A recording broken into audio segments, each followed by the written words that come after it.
طيب نرجع لحاجه مهمه جدا. انا عندي كهرباء، الكهرباء دي بتتكون من 3 حاجات اساسيين: فولت وامبير وبناء على كده وات.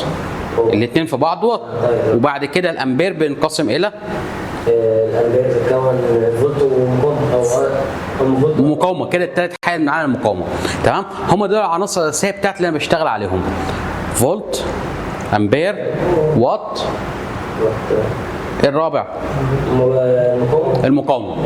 تمام، القوانين بتاعتهم اكيد انتوا عارفينهم كويس، ولكن القوانين دي انا ببص على قانون مهم جدا فيهم: الوات بتاعي. لو انا عندي اي لوح شمسي اعرف ازاي هو كام وات لو ما عنديش الكام وات بتاعه؟ الفولت في الامبير. في اختلاف في كده؟ طيب نفترض انا عندي لوح 600 واط وعندي لوح تاني 700 واط. تمام، ازاي اعرف انه ده 600 وده 700؟ الفولت في الامبير هيديني الرقم الاجمالي بتاع الوات. تمام، لو ما ادانيش الرقم الاجمالي يبقى كده في مشكله.